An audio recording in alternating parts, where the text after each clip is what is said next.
What's up, Yins? This week on Car Dad Bill, we have a 2024 Ford Mustang Premium Ecoboost. So it's not the GT. It's a 2.3 liter Ecoboost turbo engine, inline four. It's got enough horsepower, trust me. It's got a performance exhaust. It's coming in a race red paint job. Let's go for a ride. All right, guys. So first impressions of the Mustang Premium. And I will not lie to you, I was slightly disappointed when I heard that it was just a premium coming and not a GT. Just because I'm a car dad, I'm a purist. I want the GT, I want the V8, I want the manual transmission, I want all that stuff. But when it showed up in my driveway in race red paint, Brembo brakes on the all the way around, the wonderful designed wheels that it has, the 4 exhaust pipes out back, the Recaro seats inside. Those are the things you notice right off the bat when this car shows up. When that stuff showed up in my driveway and the look of sheer joy on my kids' faces when they saw that thing pull in my driveway, it's okay. And then you start to drive it around and you realize that, yeah, it's still a Mustang. It still has great power. It still has great handling. It's just not the, Mustang sound that you would normally get from the V8, obviously. But it still sounds great. And I have to say, first impressions are that it's a great compromise in mileage and just everyday use. Let's get to the review. Hey, Yins, if you haven't subscribed to the channel, please do. It's going to get us more fun stuff like this to test drive. I appreciate you guys watching. All right, Yins, standing outside the Mustang Premium EcoBoost. Look at this. Look at these lights. Look at the lights, little marker lights. Awesome front end. Super fastback design. Just refreshed. I love the design of the wheels. I love the staggered stance of the car. It's just Mustang through and through. And you would, unless you didn't know, you don't have the GT badge up here, you wouldn't really know this wasn't the premier, top of the line version. Brembo brakes up front and out back. Just look at that fastback design. Just look at that updated muscular stance. It's gorgeous. It's gorgeous. I love these wedge lights back here. Everything's bent. It has like a 3D look to it. It's just sick. 4 exhaust pipes out back. You got the 4 lights, or the 4 exhaust tips back here. Then you have the reverse lights. Then you have these awesome turn signals. And right now they're just flashing regular, 4-way flashers. But when you have them on the turn signal, it goes boop, boop, boop, boop, boop, boop. It does it in the front as well. Spoiler on the back of the trunk lid. Just sweet. Just very sweet looking. Can't go wrong. Let's go inside and take a look. Real quick before we go inside, I did want to show you what the turn signal looks like. So we have the regular headlights with the white on the top. And then when you do the turn signal, you got the sequential turn signal. And you also have it out back. Another cool little Easter egg is on the back window. So I'm looking at the back window right now. You have all the different Mustang generations on the back window. All the different shapes. I think that's pretty freaking cool. You also have the nice Mustang door sill plate. And then you have the little Mustang up here. All right, guys, now we're inside the Mustang. And it's just a really clean and tidy and handsome place to spend time. Obviously, quality materials throughout. B&O sound system, as standard in most Fords. Recaro seats. You better You better believe it. Bolstered leather seats. But look, everything's clean. Everything's cleaned up. There's not a whole lot of like drama and overwhelming buttons. A nice thing about this storage down here is that it goes all the way back. So you can go, it goes all the way back here into the door. So like now I can't reach that gum with one hand, but like you have a flat storage space down here, and then you have more storage all the way in the back. Two-tone leather, really clean, flat bottom steering wheel, Mustang in the middle, all your buttons and cruise control settings and stuff that changes up there, fully digital display. Digital up here as well, touchscreen. Down here are your start and stop buttons, your automatic start and stop, like the engine start stop when you're driving. This is the Mustang modes. It gives you like the exhaust. You can change the exhaust settings up here. You can change your color of your gauges, track apps, all that stuff. Really cool. I like how that works. The screen is fairly responsive. I mean, it's not super duper fast, but it's also, doable. Like when you touch things, they pop up pretty quickly, go back home, stuff like that. Not bad.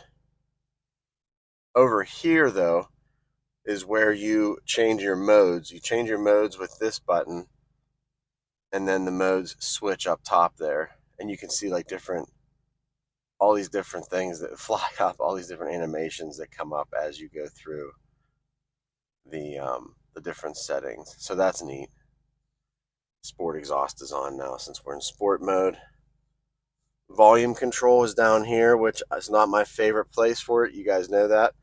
We do have both USB ports down here. We have charging on the actual car itself, wireless. And we have just a little spot here for keys and pencils and pens and whatever else you're going to put, change, your wallet, stuff like that can fit there. You have a sweet looking shifter. And then the parking brake. I showed you guys this at IMPA, but I love how this works. You pull it up and it activates the parking brake. You push it down, you press it down, and it takes the parking brake off. So that's cool. I mean, it's not like the old school e-brake that you would yank on, but it still does its thing. Cup holders. And then you have a storage compartment there. I can barely get it to it. But then look about back. We have seats. We actually have seats. But only my kids can fit back there. There's no way an adult sits back there. But that's okay. This is a Mustang. Let's go for a ride. Couple facts and features before we get on the road and I get my seat adjusted correctly before we get on the road. 2024 Mustang Premium Ecoboost. That's a 2.3 liter inline 4 turbo. Listen to this. 315 horsepower, 350 pound-feet of torque. Now, I'm 42 years old. I don't know how old you guys are out there, but 200 horsepower was always a solid number back when I was a kid and teenager and 20-something. 250 horsepower was like even better, like you were like really getting there. 300 horsepower was what the original Mustangs, the V8s, were when I was growing up. And then like any muscle car from there forward was 300, 350. Started getting into the 400 range with the Corvettes and stuff like that. So like this turbo, 2.3 liter inline turbo 4, pushing out 315 and 350 is totally fine. And it sounds good and it performs well. It's got a great feel to it. I mean, I can't say enough about it. 10-speed automatic transmission, 19-inch wheels, Brembo brakes, MagnaRide dampening, Recaro seats, B&O sound system, performance exhaust. You got all the good stuff in this package. CDB real MPG of 28.4 miles per gallon. So you're pushing almost 30 miles per gallon in a Mustang with 350 pound-feet of torque and all the performance stuff. I feel like this is a great compromise for the vehicle. Not bad at all. Last thing, as tested price of $50,920. That's kind of where it stops as far as the compromise goes. There's no compromise at $50,000, but it is a fully loaded, premium, powerful Mustang. I mean, if that's what you want, here it is. And it looks great in the race red with the white and black leather seats. Let's get on the road and talk about it. All right, guys, on the road, on my favorite twisty road that I take every car on during the reviews. And I have to say that it's not a bad day as Car Dad Bill when you're driving a Mustang. And we don't get a lot of these performance cars to drive because we're basically a family car channel, right? Like, I'm a car dad, we have kids, we have stuff to do. But every once in a while, when you get something like this, it is fun to drive. It sounds great. It's got all the stuff you want. I can't complain, and I got to enjoy it when I got it, right? So we're going to talk about the good and the bad list of a Mustang Premium Ecoboost, and there's not a ton of like bad. It's like car dad quibble stuff that you're going to laugh at anyway. But let's start with that bad list real quick. So the seats, right? So the front seats are great. Rear seats are a joke. I did, however, take my kids to Kennywood in this vehicle, and they were able to sit back there as we moved our seats up and we got ourselves a little bit out of the way. My son and my daughter were able to sit back there, and they were actually comfortable. They said it was fine. But that's a 10 and a 7-year-old, so who knows? Fog lights. It doesn't have any fog lights, and I wish it did. It's a premium. It should have all the stuff, and I wish it had a really nice like LED style fog light up front. That would make for a better, appearance up front, but it's not a deal breaker by any means, so don't get it twisted. Next thing on my list is manual transmission and the lack of buttons. I know it cleans up the dashboard. I know that it makes everything kind of clean and easy to use, and you have it all there on the screen. But I, as an old man, worry that the screen doesn't work one day or whatever's going to happen, and now I can't control my HVAC. I can't control anything. There's nothing. The only dedicated buttons you have are volume, four-way flashers, your favorites, and things like that. Like, nothing that's actually meaningful inside the infotainment system. But like I said, it's an old man quibble. Manual transmission, I'm only saying that because the tester that I'm driving right now doesn't have it, but I know that it's available in the Ford Mustang. So I'm being an old man that I don't have it right here right now, but I know it's available.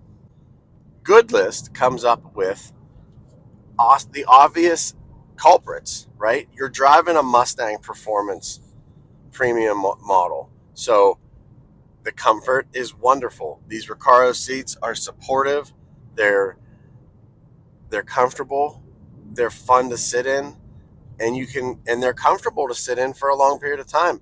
Like, I've driven this thing around a good amount since I've had it, and even getting in and out of it is not terrible. There's no like crawling in it and falling out of it kind of stuff like you would in a normal supercar. It's just the right height to like get in and out of. And the ride comfort is pretty solid.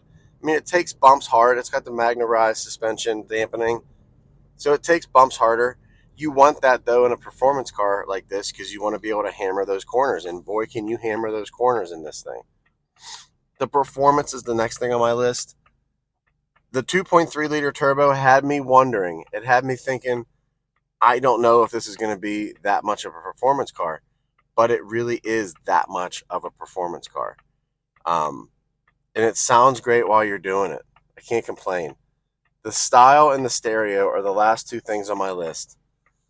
The style's obvious, right? It's got basic Ford Mustang strength and power, and it looks performance, and it looks like it's ready to go, like it's poised to attack, and it's fast, and you can't go wrong with that. The inside has the flat bottom steering wheel. The outside have the Brembo brakes. You have the Recaro seats. You got the wide stance. You got the 4 exhaust pipes out back. All those things come together. And this particular model with the EcoBoost is sort of subtle. It's not really super duper aggressive. And I don't mind that. I think it looks good. I think it's clean. And it does what it's supposed to do. And it does stand out from the crowd. People do definitely take a look at this when you're driving by. And the last thing is the B&O sound system. There's a subwoofer in the trunk as well, which really helps.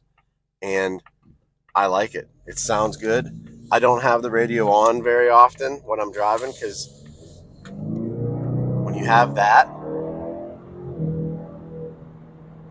turbo noise and that exhaust note, you don't necessarily listen to the stereo very often. And that's just the way that is. But I'm going to get on the highway up here in a little bit, and I'm going to give it the juice. I want you guys to see if you can hear that exhaust note and just how quickly it gets up to speed with that 350 pound-feet of torque. All right, getting on the highway. It's in sport mode. It's not in like track mode or anything crazy like that. I don't need that. You don't need that. You probably do need that. But like super flat in these turns. Doesn't matter. Doesn't matter. The stance, the wheels, the grip, the tires. Doesn't matter. Even that little off camber, and then you get on the throttle and you're up to highway speed in no time. And boy, does that sound good. And boy, does that feel good. And it's just so smooth and so powerful. You gotta love it, man. I never really had a big love affair with Mustangs growing up. When I got to drive my first Mustang, it was a GT, my early 20s. Then I got a Bullet Mustang, and that's where everything changed. When I drove a Bullet Mustang, which is just a GT anyway, I had the Mustang moments on the highway, blipping through the throttle. And this thing is no different. I have to say, the EcoBoost with the exhaust is a really good compromise. If you're not looking for the V8, you want something that's still quick and has all the Mustang feel to it.